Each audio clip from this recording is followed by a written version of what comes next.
I don't usually talk about this night because even thinking about it sends a chill down my spine. But whenever people mention Tinder or dating apps, it comes rushing back to me. I used to be a heavy user of Tinder, swiping endlessly out of boredom, telling myself it was harmless. That night started like any other. I was sitting on my couch after work, half watching Netflix, scrolling through profiles just to kill time. Then I matched with her. Her name was Emily, at least that's what her profile said. She looked stunning. Long dark hair that seemed to shine even in the low-lit photos, piercing green eyes that drew you in, and a half-smile that suggested confidence with just a hint of mystery. What struck me more was that her bio was short, almost cryptic. Looking for real connection. Don't waste my time. Unlike the dozens of other profiles I had seen, hers didn't have filters, pets, or travel pictures. Just 4 simple, elegant photos, all taken in dim lighting, as though she wanted to reveal just enough and no more. I swiped right without hesitation, and to my surprise, it was an instant match. Seconds later, she messaged me first, a rarity on Tinder. "You're up late," she wrote. I glanced at the time. It was only 10:45 p.m., but her message gave me a strange feeling like she already knew my habits. I replied casually, "Yeah, couldn't sleep." "You?" She answered almost immediately. "Same." "Want to come over and keep me company?" That was unusual. Most matches usually exchange small talk, maybe planned a date for the weekend. But she was asking me over right away. No hesitation. My rational side told me it was reckless, meeting someone instantly at night. But another side of me, the reckless and curious part, thought, why not?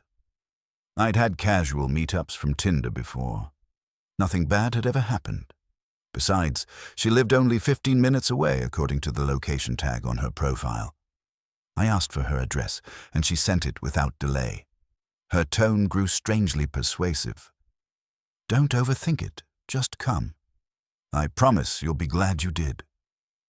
Reading that line now, it sounds ominous, but at that moment, I took it as playful confidence. I grabbed my keys, sprayed on some cologne, and drove into the night. Her address led me to an older neighborhood I'd never visited before, even though I'd lived in the city for years. The houses were spaced far apart, shadowed by towering trees that seemed to swallow the streetlights. I slowed down as my GPS announced I had arrived, pulling up to a house that looked wrong. The paint was chipped, the windows looked clouded, and the front yard was overgrown with weeds.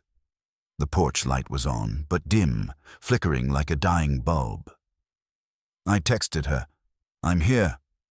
Almost instantly, she replied, "Come in." Doors unlocked. Something about that chilled me. Why was the door unlocked? Why wasn't she coming out to meet me? Still, curiosity overpowered the warning bells in my head. I stepped out of my car, the cool night air biting at my skin, and made my way up the creaking porch steps. The door did indeed open easily, without even a turn of the knob. Inside, the house smelled faintly of mildew and something metallic like rust. The lights were dim, only a single lamp illuminating the hallway. The silence was heavy, broken only by the faint hum of electricity. "Emily?" I called out. No answer. I stepped further inside, shutting the door behind me. A soft voice floated from somewhere deeper in the house. "I'm in here." It was melodic, almost sing-song, but muffled, like it was coming from behind a wall. I followed the sound down the narrow hallway, past closed doors that made me feel like I was intruding in a place I shouldn't be. At the end of the hall, one door was ajar, faint light spilling out. I pushed it open, expecting to finally see her. Instead, the room was empty. A single chair sat in the middle, and on it was a phone, screen lit up. My heart sank when I realized it was showing the Tinder app. Our chat open on the screen. Before I could process what that meant, the door behind me slammed shut. The sudden sound jolted me, and I spun around, my chest tight. "Emily?" I tried again, my voice shaky. That's when I heard footsteps above me. Slow, deliberate, creaking across the floorboards of the second story. But there hadn't been stairs, at least not that I'd seen. I stood frozen, straining to listen. The footsteps continued, circling directly above the room I was in. Then silence. My pulse was hammering in my ears when I heard the voice again, closer this time, directly outside the door. "I'm glad you came." I backed away, my hand fumbling for my phone in my pocket. My first instinct was to call someone, anyone, but when I pulled it out, the screen was dead. It had been at 65% when I left my apartment, but now it wouldn't even power on. The door creaked open an inch, and my breath caught. Through the crack, I could just barely see an eye, green, shining in the dim light, watching me. The same eyes from the photos. But something was wrong. They didn't blink. Panic surged through me. I lunged forward, kicking the chair aside, and shoved the door open with all my strength. The hallway was empty. No one there. But I swear I had seen her. I bolted down the hall toward the front door, only to find it shut tight. I twisted the knob, but it wouldn't budge. It was as if it had been bolted shut from the outside. Behind me, soft footsteps began again, slow and deliberate, this time coming down the hallway toward me. I didn't look back. I sprinted to the nearest window, yanking at it, but it was painted shut. The footsteps grew louder, closer, until they stopped directly behind me. I forced myself to turn, and that's when I saw her. She was standing at the end of the hallway, half in shadow. Her dark hair hung over her face, obscuring most of her features, but I could see that smile, the same half-smile from her profile. Except now it was stretched unnaturally wide, lips curled too far, teeth too sharp. Her eyes glowed faintly in the darkness. "You swiped right," she whispered, her voice echoing strangely, as though it came from everywhere at once. "That means you're mine." Adrenaline took over. I grabbed a nearby lamp, smashing it against the wall, and used the jagged base to shatter the nearest window. Glass sprayed everywhere, slicing into my arms as I hauled myself through the frame. I didn't stop to look back. I tumbled into the overgrown yard and sprinted for my car like my life depended on it, because it did. When I slammed the door shut and jammed the key into the ignition, I finally dared to glance back at the house. She was at the window I had broken, watching me with that same twisted smile, her hand pressed against the glass, streaks of blood trailing from where she must have cut herself. Or maybe it wasn't her blood at all. I drove away as fast as I could, my hands shaking so badly I could barely keep the wheel steady. I didn't stop until I was back in the safety of my apartment, the door locked and every light on. When I finally checked my phone, it powered on without issue. The last message from her was still there. "Come in." Doors unlocked. But when I went back to Tinder to block her, her profile was gone. Completely vanished, like it had never existed. To this day, I don't know who or what I met that night. Sometimes I wonder if it was a setup, some kind of cruel trick. Other times, I think about those unblinking eyes, that too wide smile, and I know deep down it was something else. Something not human. I deleted Tinder after that. I haven't been on a dating app since. And whenever I drive near that old neighborhood, I can't bring myself to look down that street. I'm terrified I'll see her standing there, waiting for me to swipe right again. I never thought I'd be the kind of person to end up with a horror story from Tinder. I wasn't naive. I'd heard the warnings. Meet in public, tell a friend where you're going. Never trust someone too quickly. But you always think it won't happen to you. That's exactly what I told myself the night I met Rachel. Her profile was ordinary enough. A few casual selfies, one picture of her at a concert, another of her holding a coffee. She wasn't over-the-top glamorous, but she had a natural warmth that drew me in. Her bio read, "Just looking for someone who likes late-night drives and deep conversations." That line hooked me, because that was me in a nutshell. We matched on a Thursday afternoon, and within minutes she messaged me. "Hey, stranger." Her tone was playful, but not forced. We started talking and hit it off right away, our conversation flowing effortlessly from music to favorite movies to childhood memories. She seemed genuinely interested in everything I had to say, which was refreshing. By evening, she suggested we meet up. Normally, I'd hesitate, but the comfort level between us made me feel like I already knew her. We agreed to meet at a diner halfway between us, a safe, public spot. I arrived first, nerves buzzing, and she showed up 5 minutes later. The moment she walked through the door, I recognized her instantly from her photos. Same auburn hair, same bright smile. But in person, she seemed different. Her presence was heavy, like she carried a weight you couldn't see. Still, the date went well at first. We ordered milkshakes and fries, laughed about bad Tinder dates we'd had, and talked until the staff started wiping down tables for closing. I liked her. She was sharp, witty, and there was something about the way she looked at me. Intense, unblinking, that made me feel like I was the only person in the world. When the diner closed, she leaned in and whispered, "Want to keep this going?" "I know a place." Against my better judgment, I said yes. She led me to her car, an older sedan with tinted windows.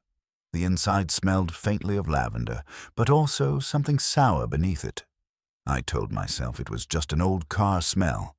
She drove with confidence, taking turns down back roads I didn't recognize.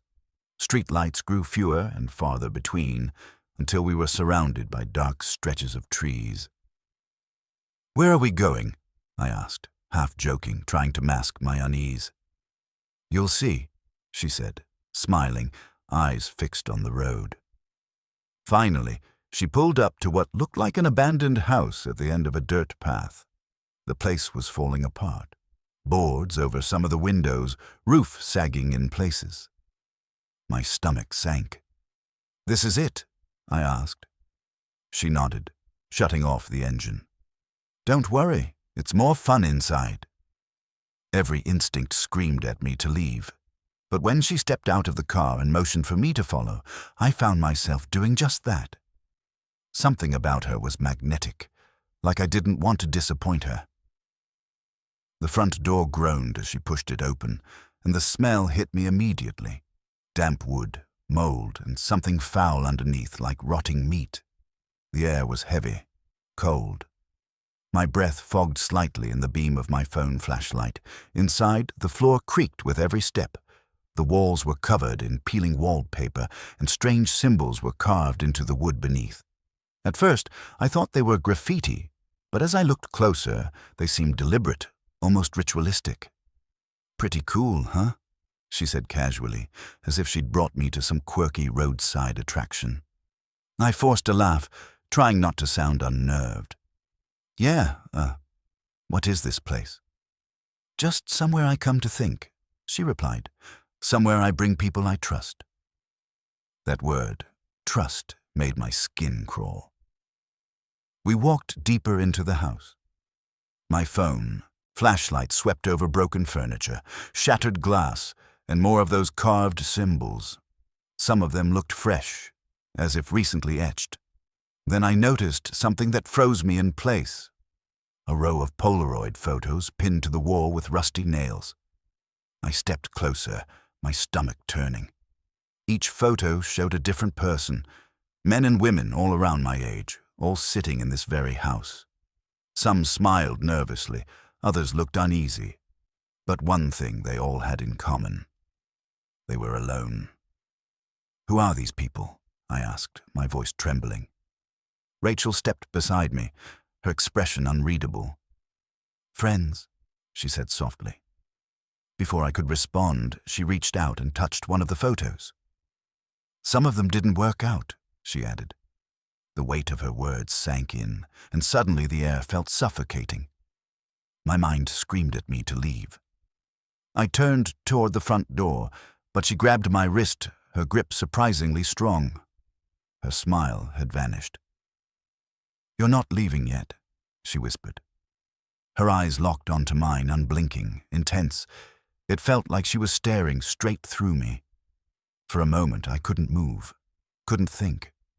My body felt heavy, like I was sinking into the floor. I forced myself to break eye contact, yanking my arm free. "I think I should go," I said, trying to sound firm. She tilted her head, watching me like a predator studies prey. Then she smiled again, but it wasn't the same warm smile from the diner. This one was cold, deliberate. "Go ahead," she said softly. "But just know, you'll come back." Her words echoed in my head as I stumbled toward the door. My hands shook so badly I could barely twist the knob, but to my relief, it opened. I bolted outside, running straight for my car. When I turned back, she was standing in the doorway of the house, silhouetted by the faint light from inside. She wasn't chasing me. She was just watching. I drove away as fast as I could, my heart pounding, every shadow on the road making me flinch. I didn't stop until I was back in my apartment, door locked, lights on. The next morning I checked Tinder, determined to unmatch her. But her profile was gone, just like it had never existed. For weeks after, I couldn't shake the feeling I was being watched. Sometimes, when I walked to my car at night, I swore I saw someone standing just out of sight, near the tree line. I'd turn, and no one would be there. Other times, I'd wake up to the faint smell of lavender lingering in my apartment, though I never used anything with that scent. The worst part came one night when I woke up around 3 a.m. to find something taped to my front door. It was a Polaroid photo of me, sitting in my car outside that abandoned house. I moved cities a month later. I deleted every dating app. But even now, years later, I sometimes find myself checking over my shoulder, half expecting to see her standing there, smiling that cold, deliberate smile. Because deep down, I know she's not finished with me. I've never told anyone about this night in full detail. People wouldn't believe me, and honestly, I've spent years trying to convince myself it wasn't real. But whenever I close my eyes, I can still see her face. Too close, too wrong, and I know I'll never forget. It started the way most Tinder stories do. I was lonely, bored, and scrolling. It was late, sometime past midnight, and I promised myself I'd only swipe for a few minutes before bed. That's when I came across her profile. Her name was Clara. She had only one photo, which was unusual, a grainy, almost vintage-looking picture of her sitting on a windowsill at night, the city skyline behind her. She wore a long black dress, and her face was partly in shadow, but you could see her pale skin and her dark hair falling across one eye. Her bio read simply, "Last chance." I should have swiped left. I should have thought twice about the weird vibe. But something about that picture held me, like it was daring me to look closer. Against my better judgment, I swiped right, and instantly, it was a match. Not only that, but she messaged first. "Finally." That was all it said. Just one word, but it made my chest tighten. I replied with a casual joke. "Finally what? Someone to talk to at 1 a.m.? She answered almost immediately. "Finally, someone who sees me." The conversation that followed was strange, but I couldn't pull myself away. She typed in short, clipped sentences, but everything she said felt heavy with meaning. When I asked about the photo, she told me she liked watching people from high places. "It makes me feel less alone," she wrote. She asked me things no one ever had on Tinder. Questions about my regrets, my fears, whether I believed in fate. I found myself opening up to her more than I should have. After about an hour, she asked if I wanted to meet. Right then, I hesitated. It was the middle of the night, and she hadn't even told me where she lived. But when I stalled, she sent an address, adding, "Don't leave me waiting." The location she gave was only 10 minutes from me, in an older part of town I rarely visited. I stared at the message for a long time, wrestling with my better judgment. Every red flag was waving, but I felt pulled, like I didn't really have a choice. Against reason, I grabbed my jacket, got in my car, and drove. The address led me to an old apartment building I'd never noticed before, tucked between two crumbling warehouses. The bricks were weather-stained, windows dark except for a single dim light on the top floor. The front door was unlocked, the buzzer system broken, and the lobby smelled faintly of dust and something metallic. I texted her, "I'm here." She replied instantly, "Top floor. Last door on the left." The elevator was out of service, so I climbed the stairwell. The outside higher I went, the colder it got, as though the building itself were hollow. By the time I reached the top, my breath was visible in the air. The hallway stretched long and narrow, most of the doors boarded up or broken. Only one at the very end had a light shining from beneath it. My pulse quickened as I walked toward it. I raised my hand to knock, but before I could, the door creaked open on its own. Inside, the apartment was nearly empty. No furniture, no decorations, just bare walls and a single chair in the center of the room. A faint draft came from the cracked window where the skyline glittered in the distance. And she was there. Clara sat on the chair, exactly as in her profile picture. Same black dress, same posture. But something was off. Her skin looked almost too pale, stretched thin over her bones, and her eyes, though dark, seemed to glimmer unnaturally in the dim light. "You came," she said softly. Her voice was calm, but it carried an edge that made my stomach twist. I forced a nervous laugh. "Yeah, thought I'd see if you were real." She tilted her head, smiling faintly. "Do I look real to you?" The question lingered in the air. I tried to shake off the unease, stepping further inside. The door shut behind me with a heavy thud, though I hadn't touched it. For a few minutes, we talked, or at least tried to. She asked me more of those strange, probing questions. Did I ever think about death? Did I believe people could be trapped between places? Did I think I deserved a second chance? Her words unsettled me, but her eyes kept me locked in place. Then she stood up. Slowly, gracefully, like her joints didn't quite bend the way they should. She crossed the room until she was only a foot away.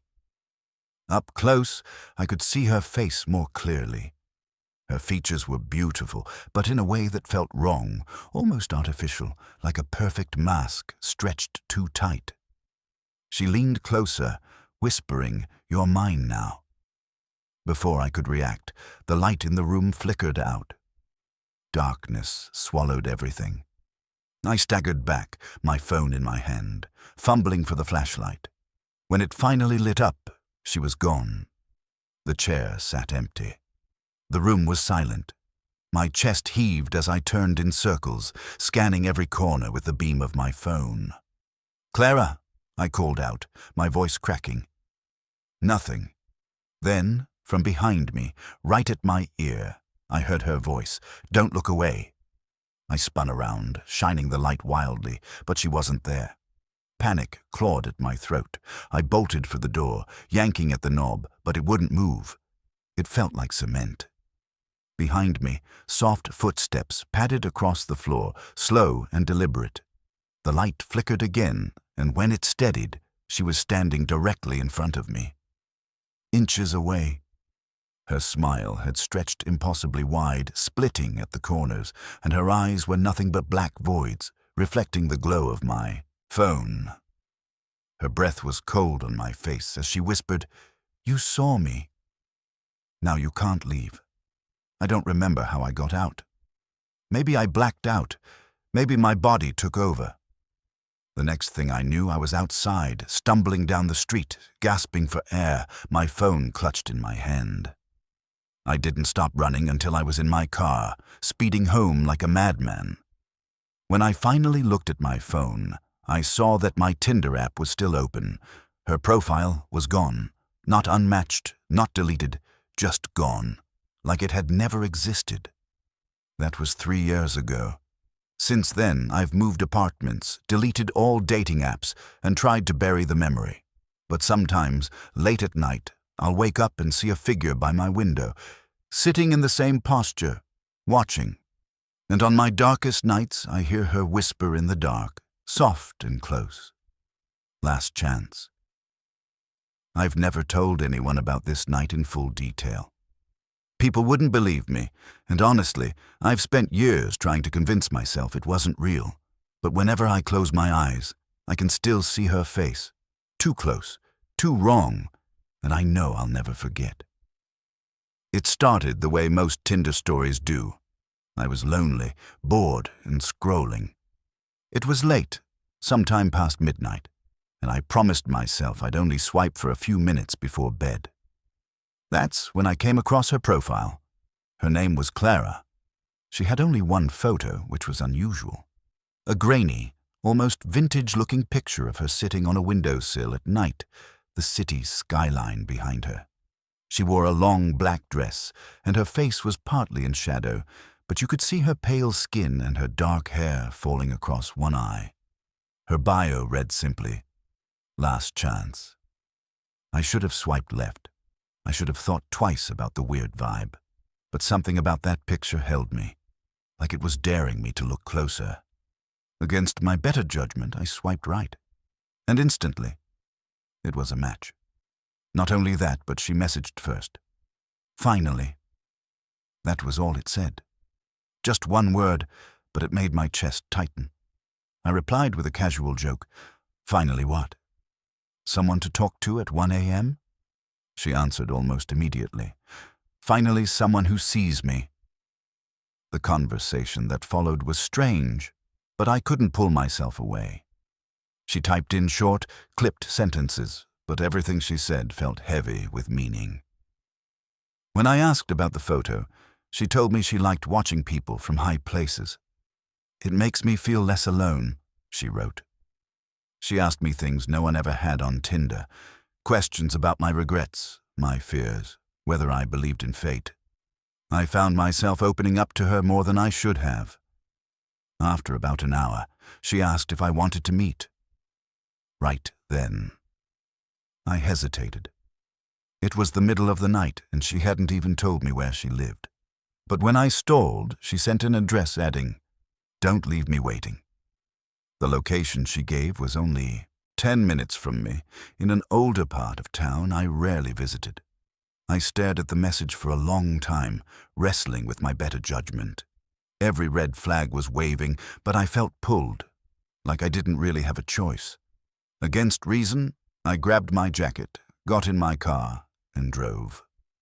The address led me to an old apartment building I'd never noticed before, tucked between two crumbling warehouses. The bricks were weather-stained, windows dark except for a single dim light on the top floor. The front door was unlocked, the buzzer system broken, and the lobby smelled faintly of dust and something metallic. I texted her, "I'm here." She replied instantly, "Top floor. Last door on the left." The elevator was out of service, so I climbed the stairwell. The higher I went, the colder it got, as though the building itself were hollow. By the time I reached the top, my breath was visible in the air. The hallway stretched long and narrow, most of the doors boarded up or broken. Only one at the very end had a light shining from beneath it. My pulse quickened as I walked toward it. I raised my hand to knock, but before I could, the door creaked open on its own. Inside, the apartment was nearly empty. No furniture, no decorations, just bare walls and a single chair in the center of the room. A faint draft came from the cracked window, where the skyline glittered in the distance, and she was there. Clara sat on the chair, exactly as in her profile picture. Same black dress, same posture. But something was off.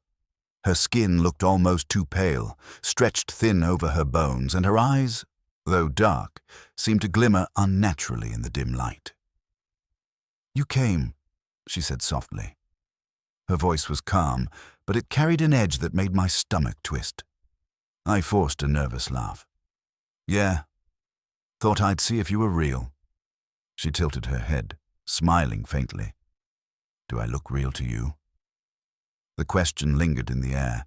I tried to shake off the unease, stepping further inside. The door shut behind me with a heavy thud, though I hadn't touched it. For a few minutes, we talked, or at least tried to.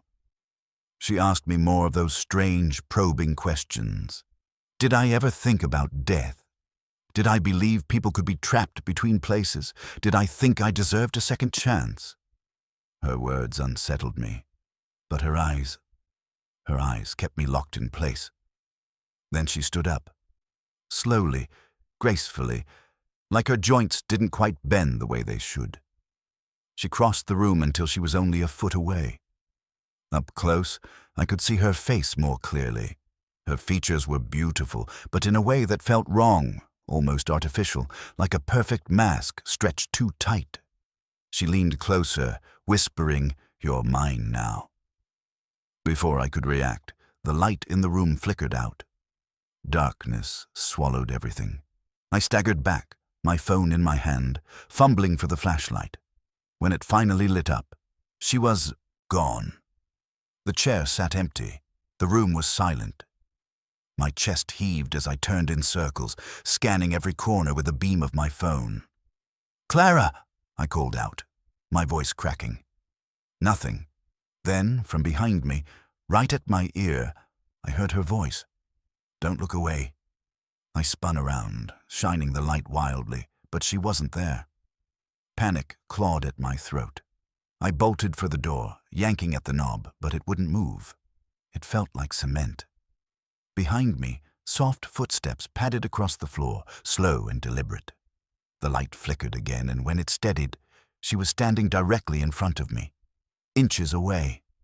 Her smile had stretched impossibly wide, splitting at the corners, and her eyes were nothing but black voids, reflecting the glow of my phone. Her breath was cold on my face as she whispered, "You saw me. Now you can't leave." I don't remember how I got out. Maybe I blacked out. Maybe my body took over. The next thing I knew, I was outside, stumbling down the street, gasping for air, my phone clutched in my hand. I didn't stop running until I was in my car, speeding home like a madman. When I finally looked at my phone, I saw that my Tinder app was still open. Her profile was gone. Not unmatched, not deleted, just gone, like it had never existed. That was 3 years ago. Since then, I've moved apartments, deleted all dating apps, and tried to bury the memory. But sometimes, late at night, I'll wake up and see a figure by my window, sitting in the same posture, watching. And on my darkest nights, I hear her whisper in the dark, soft and close. "Last chance." I always thought horror stories about Tinder were exaggerated, told for shock value or to scare people into being careful online. But after what happened to me, I know they can be very real. And what scares me most is that my story didn't happen in some creepy old house or abandoned place. It happened in the middle of nowhere, where no one could hear me scream. Her name was Maya. We matched on a Friday night. Her pictures were simple. One of her sitting on the hood of a car, one of her laughing with sunglasses on, and one close-up where her brown eyes seemed to pierce right through the screen.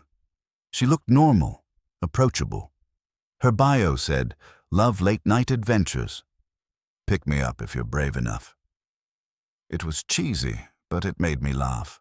I swiped right, and she matched me instantly. Within minutes, she messaged, "So, are you brave enough?" Normally, I'd roll my eyes at something like that, but she was charming. The conversation flowed easily, and she had this way of answering questions that made you feel like she was letting you in on a secret. After about an hour, she asked what I was doing that night. I told her nothing much. That's when she said, "Come for a drive. I'll show you something you'll never forget." It was reckless, I knew it. But something about her energy was magnetic. She sent me a location pin, not her house, but a gas station just outside the city. "Pick me up here at midnight," she wrote. Midnight came faster than I expected.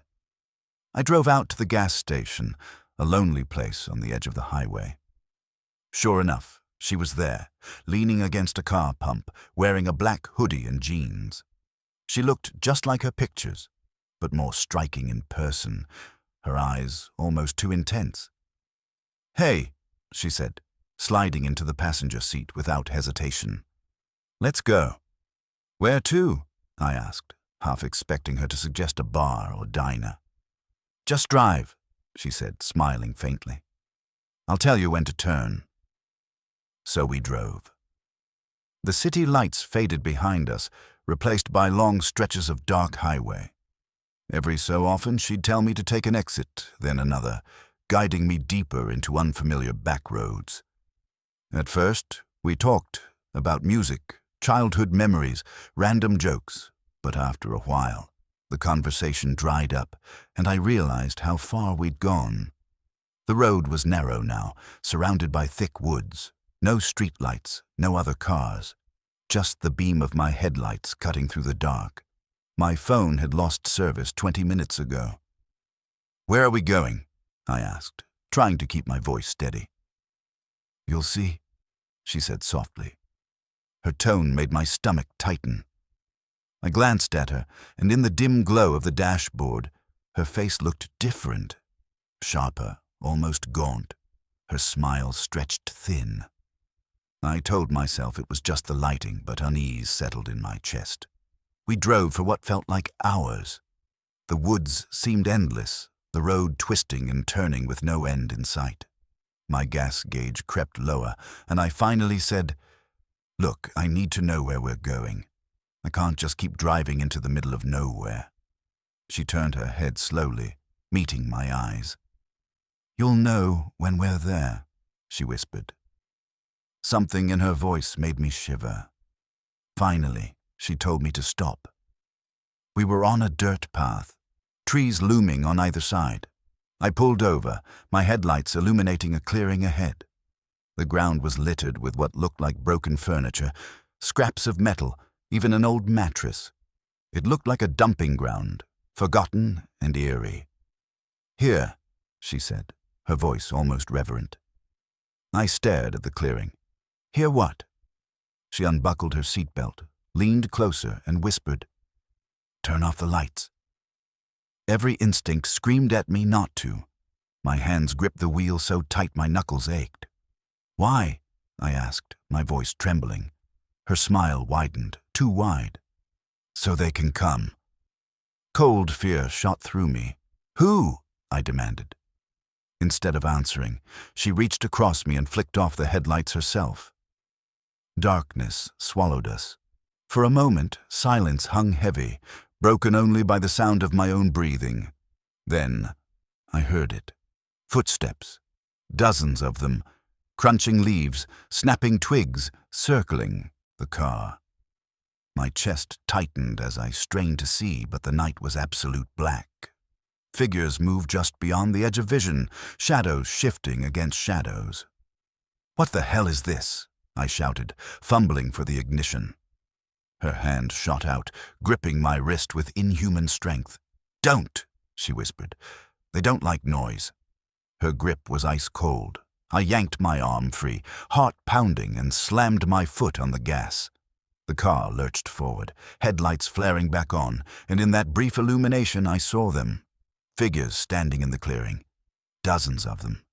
Motionless, staring. Their faces were pale, blurred, like they weren't fully there. And every single one of them turned their heads toward us as the light hit. I drove like hell, tires spitting gravel, the car bouncing on the dirt path as the figures seemed to lurch forward. I didn't dare look back, but I could feel them behind us, chasing, closing in. Maya sat calmly in the passenger seat, her eyes fixed on me, smiling faintly as if this was all going according to plan. "You shouldn't have turned the lights on," she murmured. "Shut up!" I screamed, swerving back onto the main road. The figures faded from the rearview mirror, swallowed by the trees, but my heart didn't slow. I kept driving, faster than I ever had, until the woods gave way to open highway. When I finally dared to glance at her again, the seat was empty. I slammed the brakes, pulling over, chest heaving.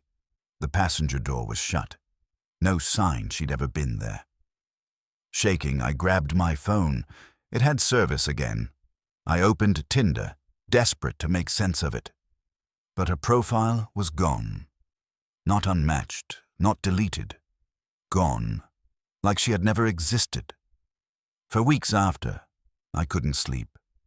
Every time I closed my eyes, I saw those pale figures in the clearing, standing in silence, waiting.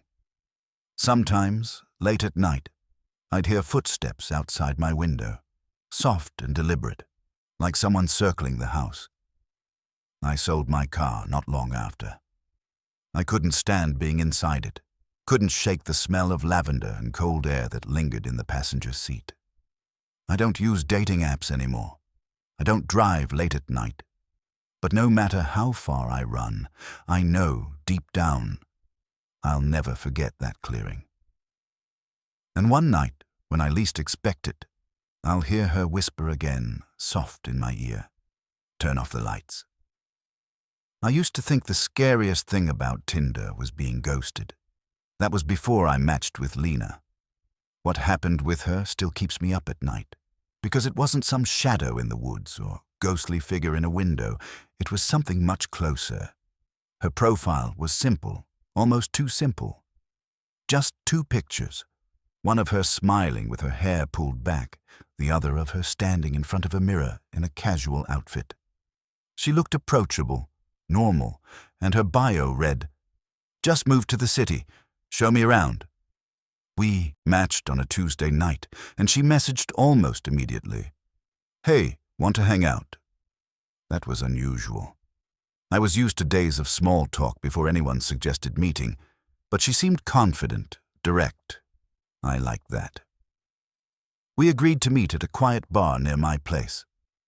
She arrived on time, wearing the same jacket from her profile picture. In person, she was striking, taller than I expected, with sharp cheekbones and a kind of coolness about her that made everyone turn their heads. The night went well. She was witty, sharp, and she had this way of leaning in close when she laughed that made me feel like I was the only person in the room. By the end of the night, when she suggested we head back to her apartment for another drink, I didn't hesitate. Her place was only a few blocks away. The building was older, the kind with creaky stairwells and dim hallways, but her unit was cozy enough. Small, tidy, with boxes stacked in the corner like she really had just moved in. She poured us both a glass of wine, and we sat on her couch talking until I noticed something strange. There was a door in the hallway, just slightly ajar, and I could swear I saw movement inside. "Do you have a roommate?"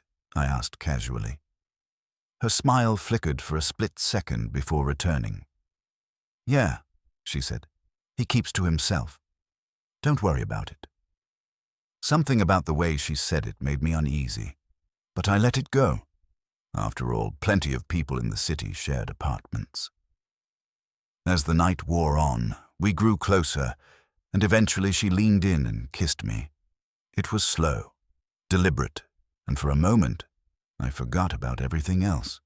But just as things were heating up, I heard it, the sound of the other door creaking open.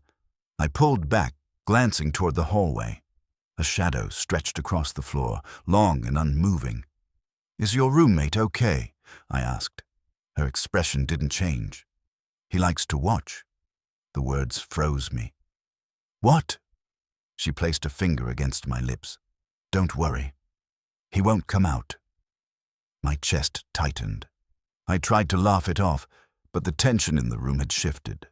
I couldn't shake the feeling that someone was standing in that dark doorway, staring. I excused myself to use the bathroom, needing a moment to clear my head. The bathroom was across the hall from the closed door.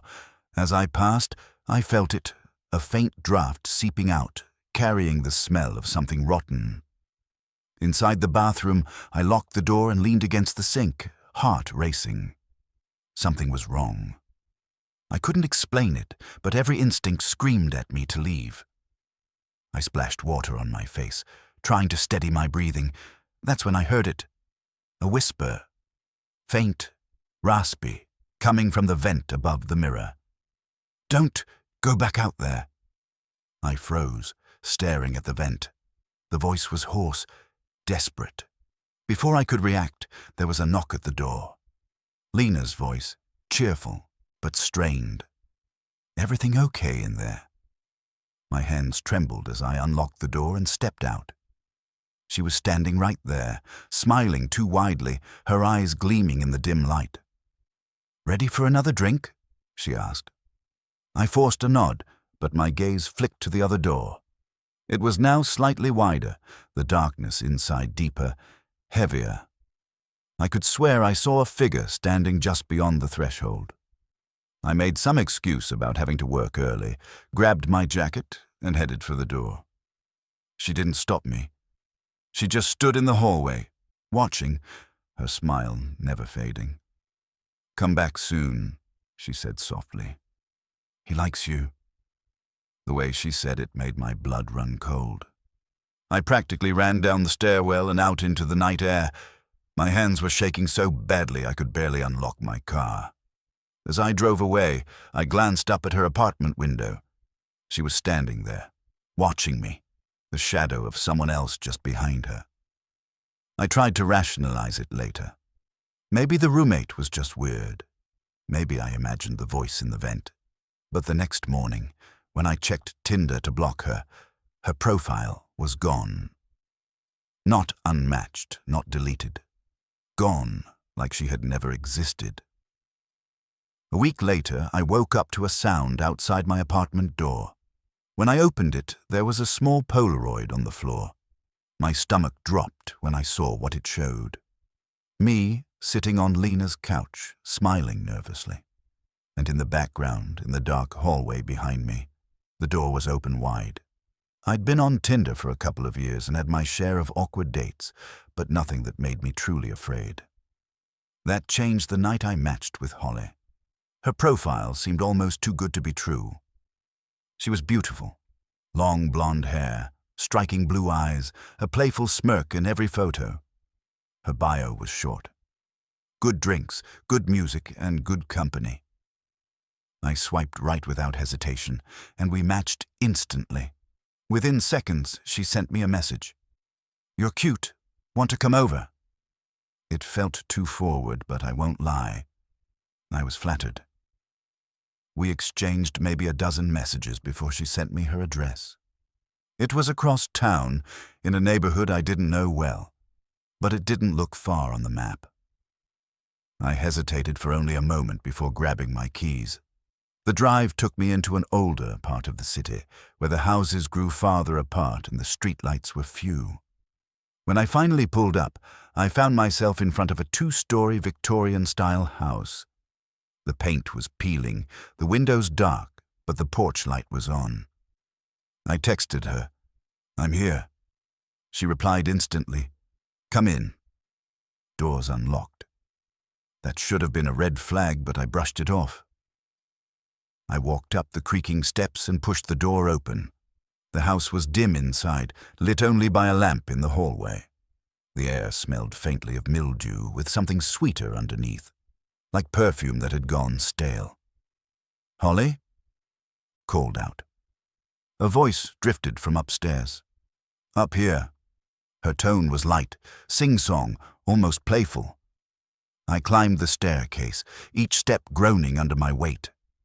At the top, a hallway stretched before me, lined with closed doors. One stood slightly ajar, warm light spilling out. I pushed it open, expecting to see her. Instead, the room was empty. A small vanity sat against the wall, its mirror cracked down the middle. On the surface lay a phone, its screen lit up. My stomach dropped when I saw Tinder open on it, our conversation displayed. "Finally," the voice whispered behind me.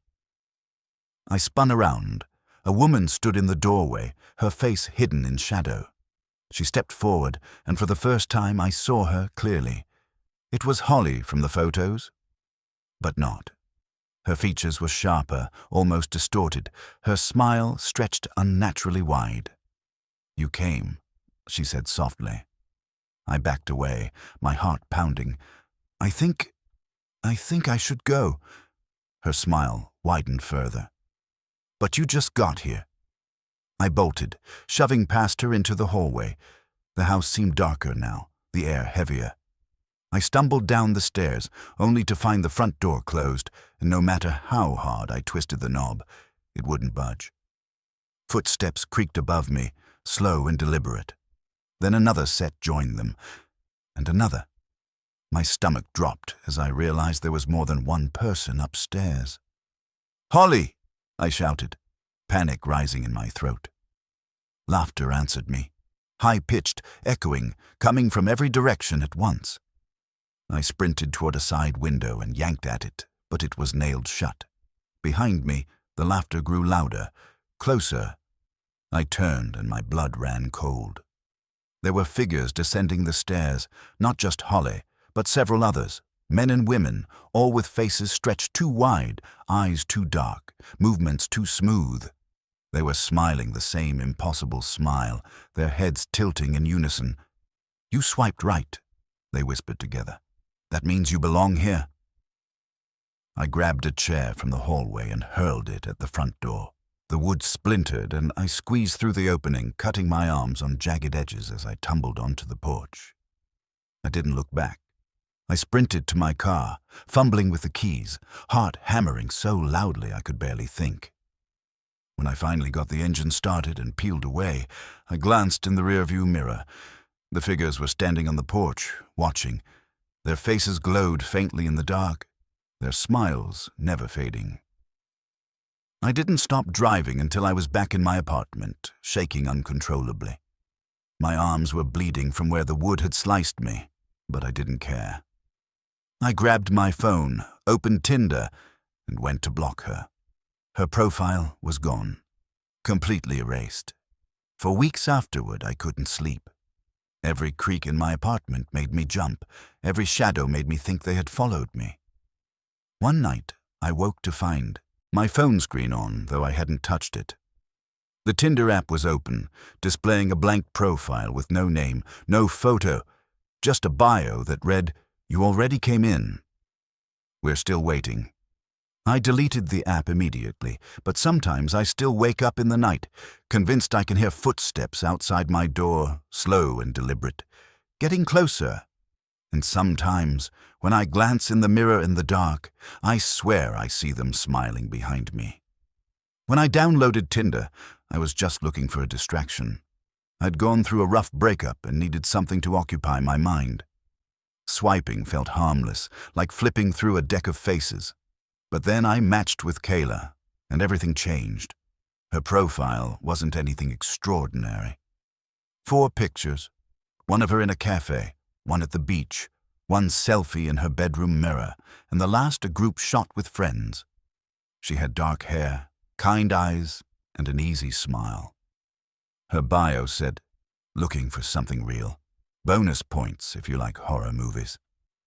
That last line made me laugh, and I used it as my opener. "So what's your favorite scary movie?" She replied instantly, and soon enough we were trading jokes and stories.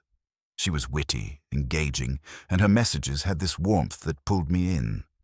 Within a couple of days, we agreed to meet up. We chose a coffee shop downtown. She showed up wearing a red jacket, hair tied back, smiling exactly like her photos. She was easy to talk to, and the date went smoothly. We sat for over 2 hours, laughing and sharing stories. By the end, she asked if I wanted to come over and watch a movie at her place. I hesitated, but she seemed genuine. So I agreed. Her apartment was only a short drive away. It was small but cozy, plants on the windowsill, string lights across the wall, the faint scent of vanilla candles. We settled onto her couch and put on a horror movie. About halfway through, I got up to grab some water from the kitchen, and that's when I noticed something strange. On her fridge, she had a handful of Polaroid photos stuck up with magnets. At first, they seemed normal, pictures of her with friends, nights out, smiling selfies. But then I noticed one that made my stomach turn. It was of her sitting on the very couch we were on, same red jacket, same smile. But behind her, reflected faintly in the dark TV screen, was a man. Tall, thin, standing just behind the couch, staring at the camera. His face was blurry, distorted, but his presence was unmistakable. I tried to brush it off. Maybe just a friend, maybe bad lighting. But the longer I stared, the colder I felt. "Everything okay?" Kayla asked behind me, making me jump. "Yeah, just looking at the pictures," I said quickly. Her eyes flicked to the fridge, then back to me. "Oh, those. Don't worry about them." Something in her tone unsettled me, but I forced a smile and returned to the couch. The rest of the night passed, uneventfully, and eventually I went home. But that picture stayed in my mind. A few days later, we hung out again, this time at my place. She seemed normal, fun, completely at ease. We cooked dinner, watched a movie, fell asleep on the couch. For a moment, I forgot about the Polaroid. Then, in the middle of the night, I woke to the sound of my phone buzzing. A notification. Groggy, I grabbed it, and my blood ran cold. It was a Tinder message. From Kayla. "Finally alone." Confused, I turned to the couch. She was asleep beside me, her breathing steady. I stared at her, then back at the message. My heart pounded. Was she messing with me? I got up quietly, stepping into the bathroom to clear my head. That's when I heard it. A whisper, low, rasping, right outside the bathroom door. "Don't let her see me." My chest tightened. I yanked the door open. Nothing. The living room was empty, the couch vacant. Kayla was gone. Panic surged through me. I grabbed my phone, opened Tinder and tried to message her, but her profile had vanished, completely erased. Then I heard it. Soft footsteps in my hallway. I spun around, flashlight shaking in my hand. At the end of the hall stood a tall, thin man, the same blurred figure from the Polaroid. He didn't move, didn't speak, just stood there, staring. I blinked, and he was gone. The apartment was silent. Too silent. I barely slept that night, every creak making me flinch. By morning, I tried to convince myself it had been a dream. But when I walked into my kitchen, there was a Polaroid stuck to my fridge. It was me, sleeping on the couch, and behind me, in the dark reflection of the TV, the man was standing again. I haven't seen Kayla since. I don't know if she ever existed, or if she was just bait. But sometimes, when I take a photo in my apartment, I see him in the background. Tall, thin, always watching. And every so often, in the middle of the night, I get Tinder notifications. No name, no profile picture. Just a message that reads, "We're not done yet." I've always been cautious about meeting people from Tinder. I never gave out my home address, always insisted on public places and told friends where I was going. But the night I met Maya, I broke every one of my own rules. Her profile was magnetic. She wasn't just beautiful. She had this intensity in her photos, like she was looking right through the cameras at me. Her bio was short. "No small talk, let's meet." Normally that would set off alarms, but something about her confidence drew me in. We matched on a Thursday, and within minutes she messaged, "You free tonight?" I wasn't, but I made myself free. We arranged to meet at a trendy bar downtown. When I got there, she was already waiting. And she was stunning, long dark hair, piercing green eyes, a leather jacket that made her look like she belonged in a movie. She smiled when she saw me and, just like that, I was hooked. The bar was loud, so we didn't stay long. After a single drink, she leaned close and whispered, "Want to go somewhere quieter?" I nodded without hesitation. She drove. I followed her car through winding streets until we left the city behind and entered a more rural area. My stomach tightened. This wasn't what I expected. When she finally pulled into the driveway of an old farmhouse, my gut screamed at me to turn around. but she stepped out of her car, smiling, and I ignored every instinct I had. The house was enormous, but run down. Paint peeled from the siding, and the windows were dark. She unlocked the door and motioned me inside. The air smelled of dust and something faintly metallic. "Don't mind the mess," she said casually. "I just moved back here." The living room was sparse. An old couch, a coffee table, boxes stacked against the walls. We sat, talked, and drank from a bottle of wine she'd brought. She was charming, funny, and strangely intense. She had this way of holding eye contact that made me feel like I couldn't look away. After a while, she stood and said, "Want to see something?" I followed her down a narrow hallway to a door at the end. She pulled out a heavy key and unlocked it. Beyond was a staircase leading down into the basement. Every alarm bell in my head went off. "What's down there?" I asked, trying to keep my voice steady. She smiled. "Just come." The basement was dark, lit only by a single hanging bulb that swayed slightly as we descended. The air was damp, heavy with the scent of earth and rust. At first I saw nothing unusual, just old shelves, boxes, and a workbench. Then I noticed the chains bolted into the far wall. I froze. There were 4 of them, each ending in a heavy cuff, worn smooth from use.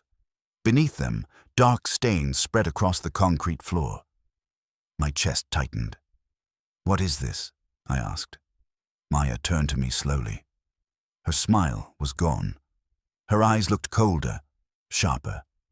"This," she said softly, "is where people stay when they don't leave." My legs locked, panic surging through me. She stepped closer, her hand brushing something on the workbench. A knife glinted in the dim light. I stumbled back toward the stairs, but she moved faster than I expected, blocking the way. Her smile returned, wider now, almost manic. "You wanted something real, didn't you?" she whispered. I shoved past her with all my strength, sprinting up the stairs 2 at a time. She shouted behind me, but I didn't stop. I slammed the basement door shut, twisted the lock, and bolted for the front entrance. It was locked, dead-bolted from the inside. I fumbled with the latch, heart hammering, hearing her pounding against the basement door. The lock finally gave, and I flung the door open, running into the night. I didn't stop until I reached my car. When I glanced back, the farmhouse loomed in the dark, every window still black. But I could see her silhouette standing in the doorway, motionless, watching me. I drove straight home, shaking so badly I could barely keep my hands on the wheel. I deleted Tinder that night, terrified of ever seeing her profile again. But 2 days later, when I woke up, there was a Polaroid photo taped to my bedroom mirror. It showed me, sleeping in my own bed, and in the reflection of the mirror behind me, I could see her, standing in the corner. Smiling, I'd been single for a while, and my friends kept pushing me to get back out there. Eventually, I caved and re-downloaded Tinder. I wasn't expecting much, just mindless swiping, but then I matched with Lena. She was gorgeous in a natural way, no heavy filters, just simple photos of her hiking, laughing with friends, sipping coffee. Her bio was short and playful. Looking for someone adventurous, bonus points if you're good company on late-night drives. We started talking, and things clicked quickly. She had this easy charm, and soon we were texting constantly. After a week, she suggested we meet up. "Actually," she added, "my best friend's seeing someone from Tinder too. You should bring a friend, make it a double date." At first, I hesitated. Double dates with strangers felt awkward, but Lena seemed so excited, and I didn't want to come off as difficult. So I convinced my buddy, Mark, to come along. The plan was simple.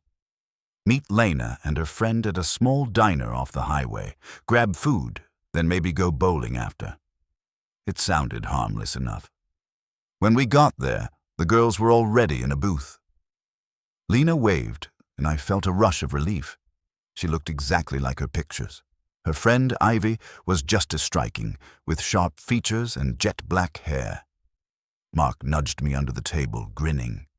The conversation started smoothly. They were funny, engaging, asking us about our lives, our families, our jobs.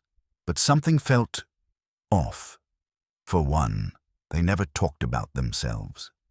Any time we asked a question, they deflected with another one.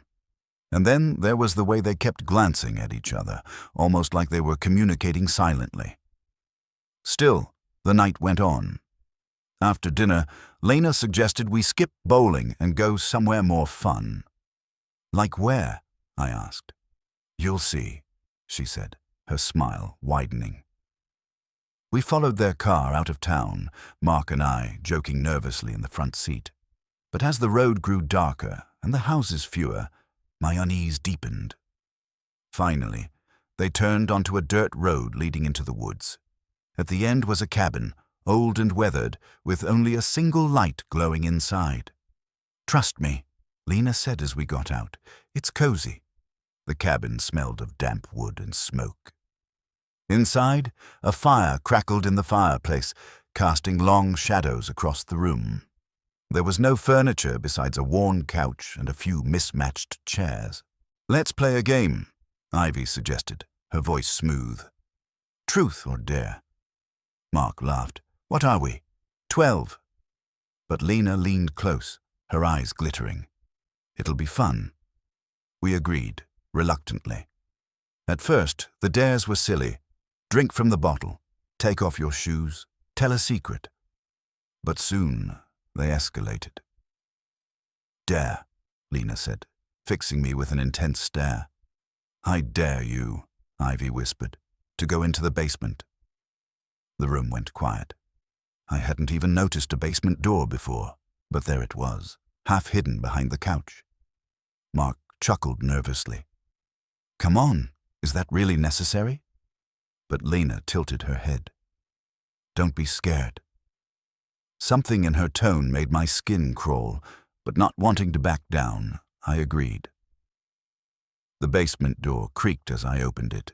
A damp, earthy smell rose up, and I descended slowly, my phone flashlight cutting through the darkness. The basement was nearly empty, except for a table in the center. On it sat a stack of Polaroid photos. I picked one up and froze. It was a picture of me. From earlier that night, sitting at the diner, smiling across the table at Lena. I shuffled through the stack, dozens of Polaroids, all of me and Mark, from tonight, from the moment we'd arrived, from angles that shouldn't have been possible. My stomach turned to ice. Behind me, I heard the basement door slam shut. Truth or dare? Ivy's voice floated down, playful, mocking. I bolted up the stairs, slamming into the locked door. Mark was pounding from the other side, shouting my name. The girls were laughing. Panic surged through me. I kicked at the door until the wood splintered, finally forcing it open.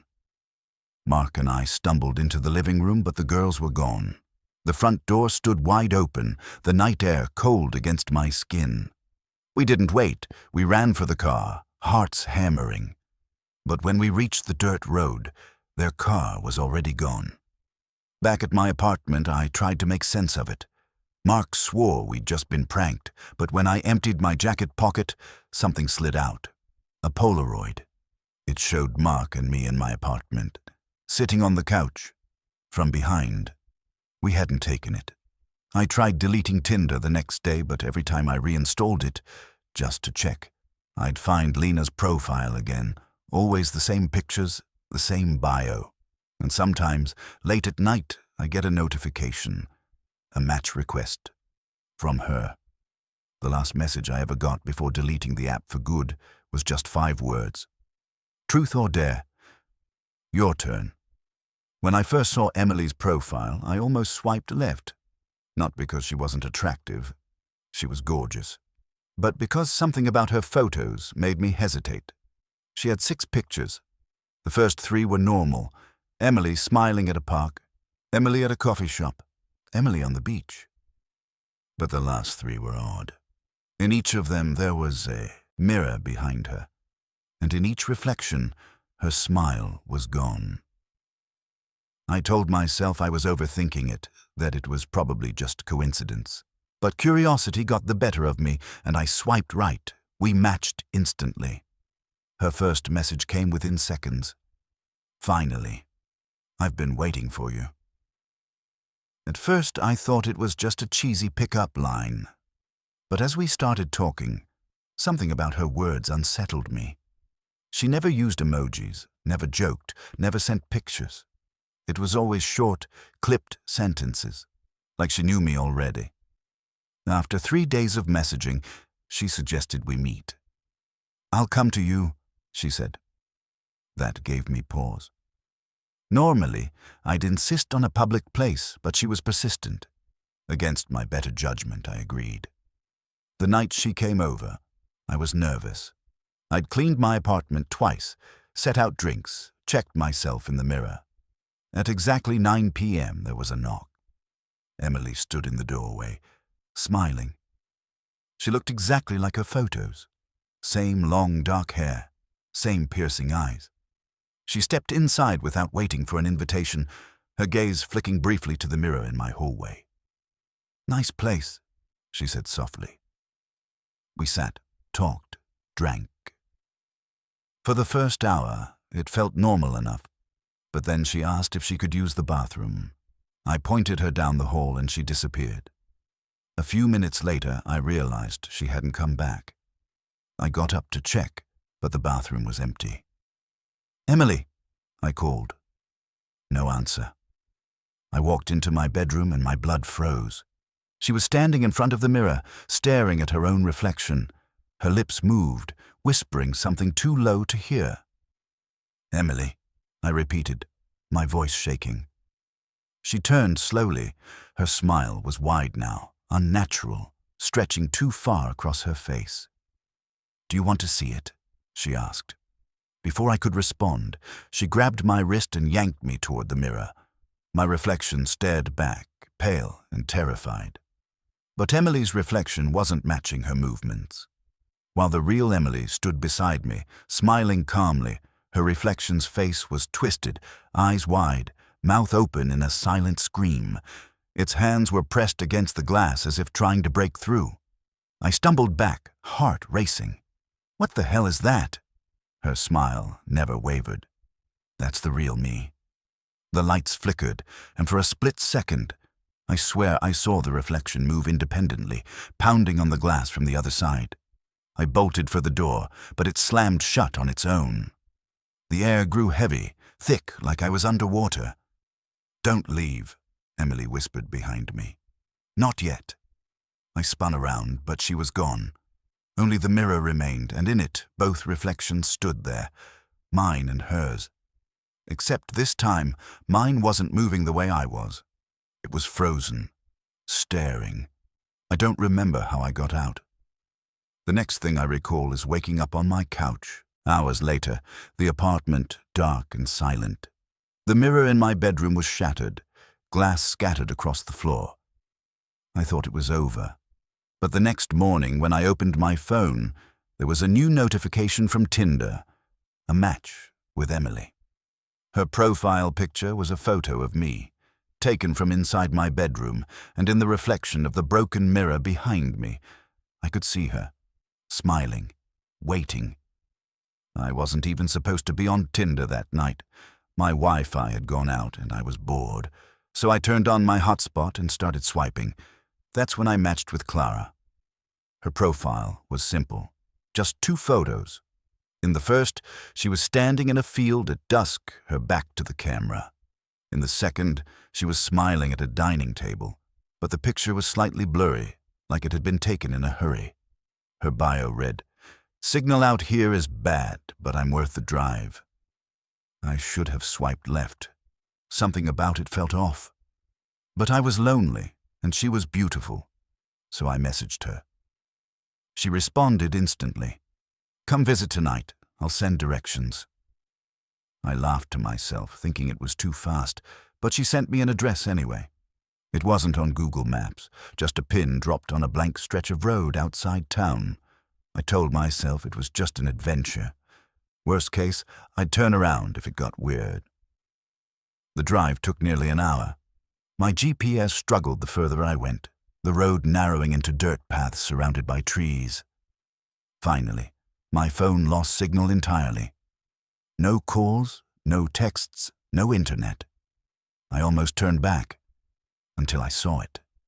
An old farmhouse, half hidden by the trees, its windows dark. A single porch light glowed faintly. Clara was waiting outside. She waved as I pulled in, her smile bright. But strange, like she was forcing it. "You made it," she said softly. "Come inside." The house smelled of damp wood and something metallic, faint but sharp. The interior was bare. Just a couch, a table, and boxes stacked against the walls. I noticed immediately that there were no electronics, no TV, no lamps, not even a clock. "You really don't have service out here?" I asked. She shook her head. "Not for a long time." We sat, talked, and drank the wine she'd poured. She was beautiful, but I couldn't shake the feeling something was wrong. Her answers were vague, her laugh hollow. Every time I glanced at the window, I thought I saw movement outside, like someone was watching from the dark. After a while, she stood. "Want to see something?" A chill ran down my spine. She led me down a hallway to a door. When she unlocked it, a wave of cold air hit me. The staircase led down into the basement. I froze. I'd been here before. Not this house exactly, but it felt the same. The smell, the layout, the chains bolted into the wall below. My chest tightened. "What is this?" Clara smiled faintly. "You've already been here. You just don't remember." I backed away, heart pounding, but she followed slowly, her eyes never leaving mine. "I've seen you before," she whispered. "In pictures." My stomach dropped. "What pictures?" She tilted her head. "The ones in the box." I didn't want to look, but my curiosity betrayed me. I opened one of the boxes stacked by the wall. Inside was a pile of Polaroids. My hands shook as I flipped through them. Every photo was of me. Some from earlier that night at my apartment. Some from months ago, walking to work, shopping for groceries. Even one of me as a kid, riding my bike in front of my childhood home. The last Polaroid made me drop the stack. It was me, lying on the basement floor, eyes closed, chains around my wrists. I staggered back, but Clara was standing right behind me now. Her smile had vanished. Her eyes looked hollow, empty. "You've been here before," she repeated, "and you'll be here again." I shoved past her and sprinted for the door. To my surprise, it wasn't locked. I tore it open and ran into the night, fumbling blindly for my car. When I finally made it inside, I tried to start the engine, but the car wouldn't turn over. My phone was still dead. The woods pressed in on all sides, suffocating. I glanced back at the house and froze. Through the upstairs window, I could see figures. Dozens of them, standing shoulder to shoulder, staring down at me.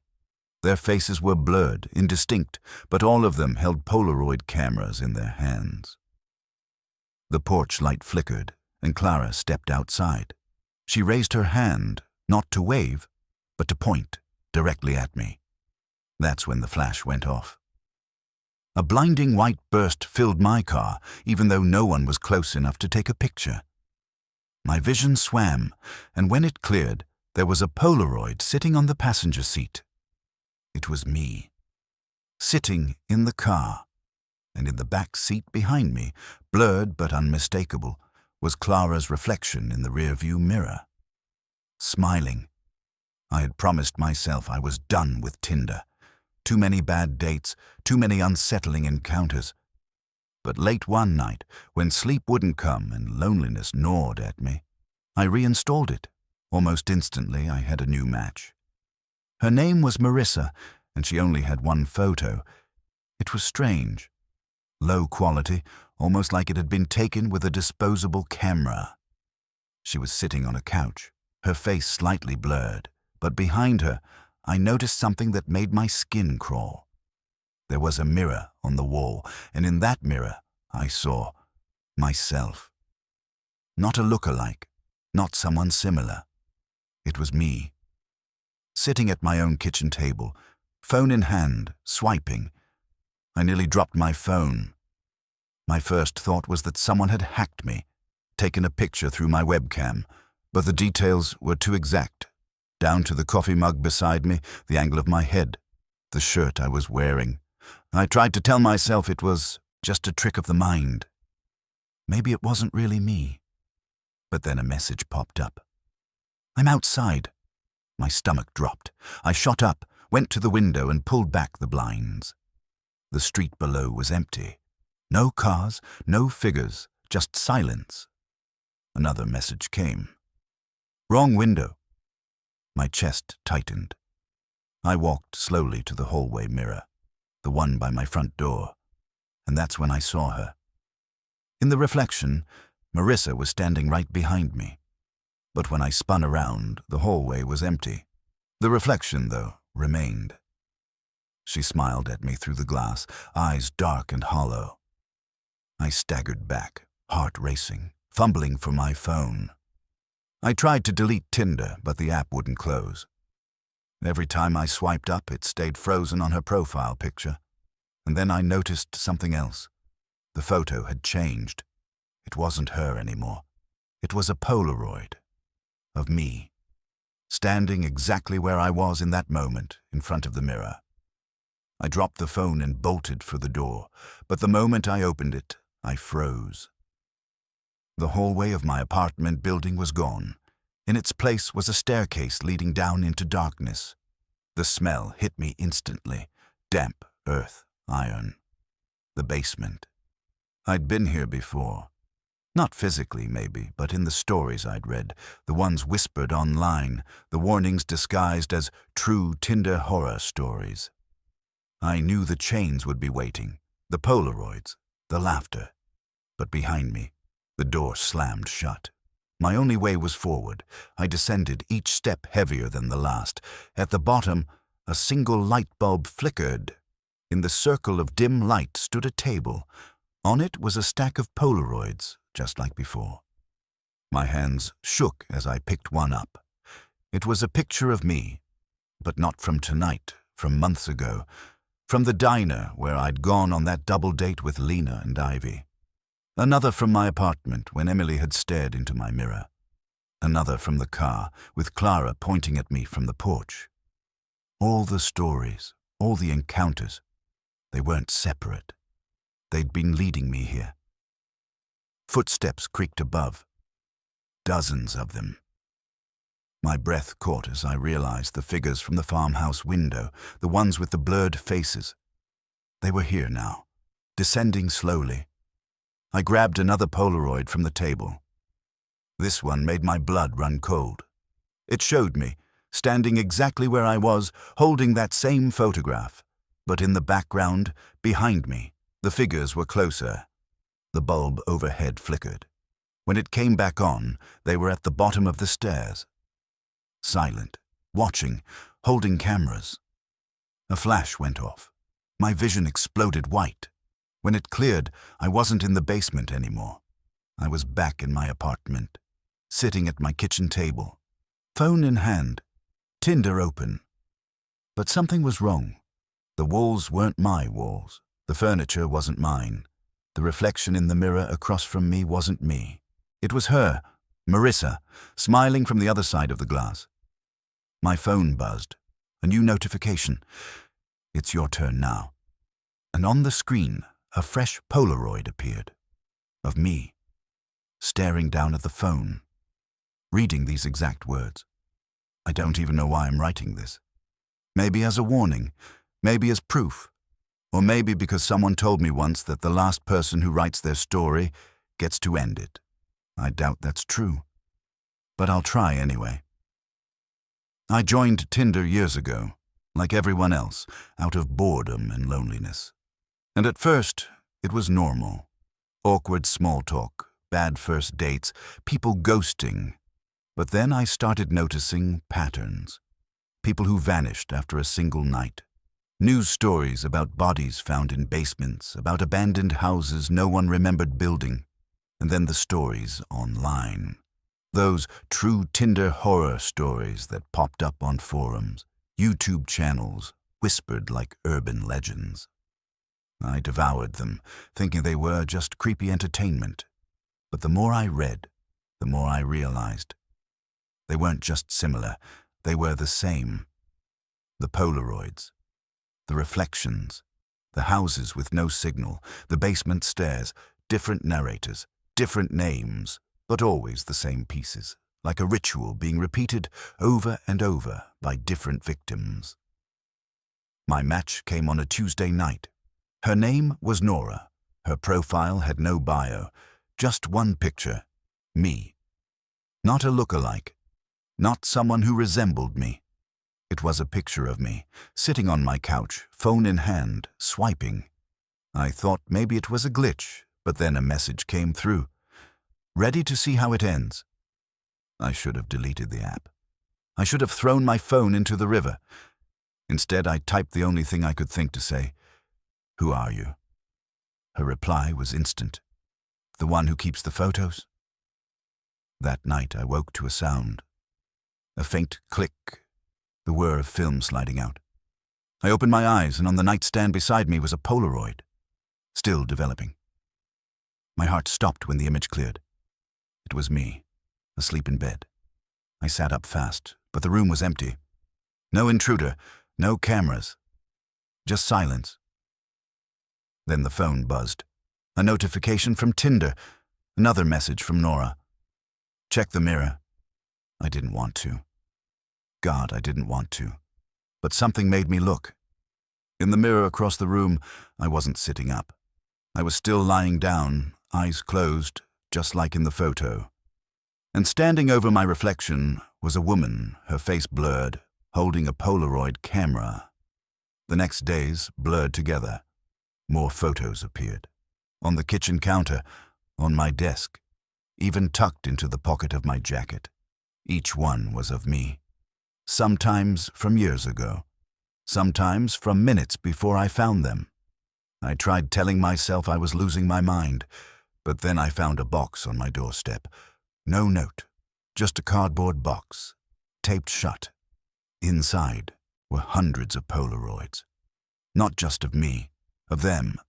Lena, Ivy, Emily, Clara, Marissa, all the names, all the girls from the stories. Their faces frozen mid-laugh, mid-scream, mid-breath. Some chained in basements, some staring into mirrors, some walking toward houses that shouldn't exist.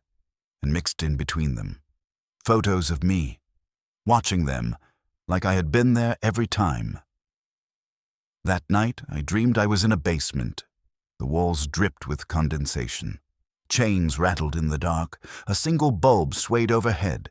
And around me, dozens of figures stood shoulder to shoulder, their faces blurred, holding Polaroid cameras. They didn't move. They didn't speak. Until one of them stepped forward. A woman. Her face sharpened for just a second, long enough for me to recognize her. Nora. She smiled. Do you understand yet? I shook my head, terrified. You thought you were just reading their stories, but you were writing yours. She lifted the camera, pointed it at me. Click. The flash burned white. I woke up screaming, but the scream died in my throat when I saw the photo on my chest. Fresh. Still warm. It was the same moment from the dream. Me in the basement, blinded by the flash. I don't remember leaving my apartment. I don't remember driving, but somehow I ended up on a dirt road in the woods, headlights bouncing against the trees. My phone had no signal, and then I saw it. The house, the same one from the stories. The same porch light, the same upstairs window where the figures stood in silence. The front door opened before I could even knock. Nora was waiting. "Welcome back," she said. I stumbled inside, my legs heavy, my chest tight. The air smelled like damp earth and iron. I knew what I would find. The basement stairs, the Polaroids, The waiting crowd. I don't know how long I've been here. Time doesn't work the same way anymore. Sometimes I'm in the basement. Sometimes I'm in the mirror. Sometimes I'm flipping through boxes of photos, seeing lives I don't remember living. Sometimes I think I was never real. Maybe I was just another Polaroid all along, passed from hand to hand, story to story, until it was my turn to step inside. But I do know this. Every time you read one of these stories, every time you picture the faces, every time you feel that chill and wonder if it could happen to you, you're already in one, and somewhere, in some box, there's a Polaroid of you. Still developing.